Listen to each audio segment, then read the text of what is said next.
নমস্কাৰ সকলোকে স্বাগতম জনাইছোঁ এটা নতুন ভিডিঅ'ৰ মাজলৈ। ইৰাণ, আমেৰিকা আৰু ইজৰাইলৰ যুদ্ধ চলি আছে। এই যুদ্ধৰ ভয়ংকৰ পাৰ্শ্বক্ৰিয়া গোটেই বিশ্বজুৰি পৰিছে। ইন্ধনৰ মূল্য বৃদ্ধি হৈছে, সোণৰূপৰ দাম বৃদ্ধি হৈছে। কিন্তু এই কথাটো পূৰ্বতেই ডিচেম্বৰ মাহতেই কৰা এটা ভিডিঅ'ত মই উল্লেখো কৰিছিলোঁ যে ইছলামিক দেশবোৰৰ বাবে কিছু বিপদ আহিব পাৰে আৰু লগতে সোণৰূপৰ মূল্য বৃদ্ধি পাব পাৰে, শ্বেয়াৰ মাৰ্কেটৰ ওপৰত ইয়াৰ বিৰূপ প্ৰভাৱ পৰিব পাৰে।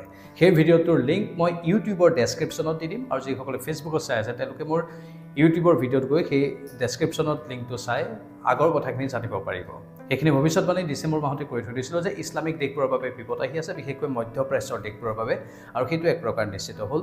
এইবাৰৰ এই যুদ্ধখনে সেইটো দেখুৱাই দিলে, কাৰণ কেৱল মাত্ৰ ইৰাণতে আক্ৰমণ নহ'ল, ইৰাণৰ আক্ৰমণৰ পাৰ্শ্বক্ৰিয়া মধ্যপ্ৰাচ্যৰ আন ইছলামিক দেশবোৰৰ ওপৰতো পৰিলে। এতিয়া মূল বিন্দুটো লৈ আহিছোঁ যে যুদ্ধ কেতিয়া অন্ত পৰিব।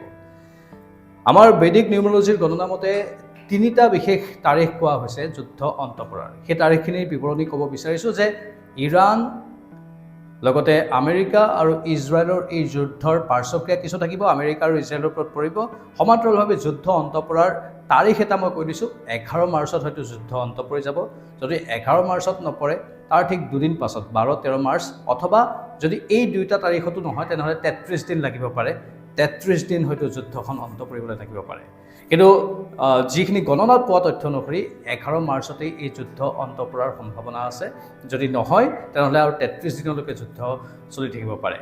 এনেধৰণৰ হ'ব পাৰে আমেৰিকা যুক্তৰাষ্ট্ৰই ইয়াৰ পূৰ্বে যেতিয়া ইৰাণৰ সৈতে যুদ্ধ লাগিছিল, হঠাৎ এক্স মাধ্যমত ডোনাল্ড ট্ৰাম্পে এটা পষ্ট দি দিছিল যে যুদ্ধ আমি জয় কৰিছোঁ আৰু যুদ্ধ আজিৰ পৰা শেষ।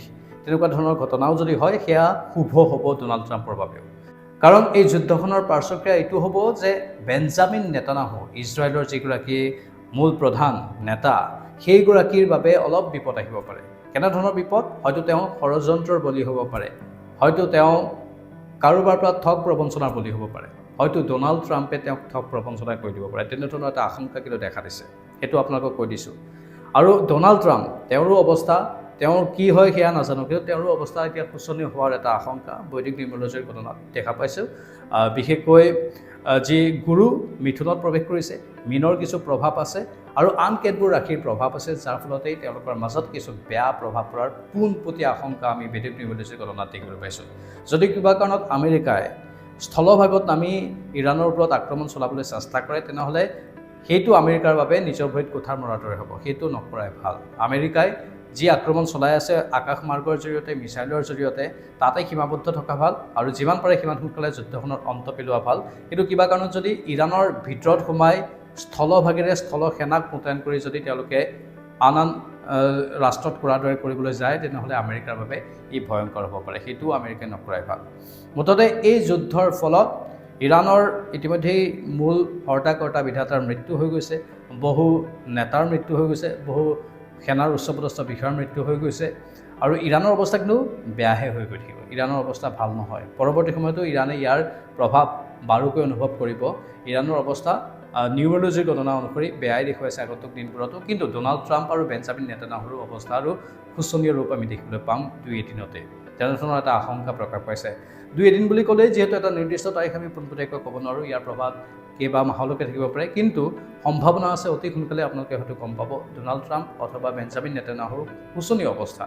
তেওঁলোকৰ মৃত্যু বা সেইবোৰৰ কথা ক'বলৈ নাযাওঁ, কিন্তু তেওঁলোকৰ পতন অথবা তেওঁলোকৰ বাবে বহু বাধাৰ সন্মুখীন হোৱা নিজৰ দেশৰ ভিতৰতেই তেনেধৰণৰ অৱস্থাৰ সৃষ্টি হ'ব পাৰে আৰু বেঞ্জামিন নেতান্যাহু ঠগ খোৱাৰ তেওঁৰ আশংকা আছে। কাৰ পৰা ঠগ খাব সেইটো পোনচাতেই ক'ব নোৱাৰোঁ, কিন্তু তেওঁ ঠগ খাব পাৰে বিভিন্ন ক্ষেত্ৰত। আৰু যুদ্ধখনৰ অন্ত আমি আশা কৰিছোঁ 11 মাৰ্চৰ ভিতৰতে অন্ত পৰিব। যদি 11 মাৰ্চৰ ভিতৰত অন্ত নপৰে, 11, 12 বা 13 মাৰ্চৰ ভিতৰত, তেনেহ'লে হয়তো 33 দিনলৈকে যুদ্ধ থাকিব পাৰে। কিন্তু যিমান দূৰ সম্ভাৱনা আছে যুদ্ধখন সোনকালেই জবনিকা পেলোৱাটোৱেই আমেৰিকা যুক্তৰাষ্ট্ৰৰ বাবেও মংগলজনক, ইজৰাইলৰ বাবেও মংগলজনক আৰু ইৰাণেও যুদ্ধখনৰ সমাপ্তিৰ দিশে আগবঢ়াটো তেওঁলোকৰ বাবেও মংগলজনক হ'ব। তেওঁলোকে যদি প্ৰত্যুত্তৰ দিয়াৰ নামত অধিক শক্তি প্ৰদৰ্শন কৰি থাকে তেওঁলোকৰ বাবে আকৌ বিপদ ঘনীভূত হৈ গৈ থাকিব বেছিকৈ।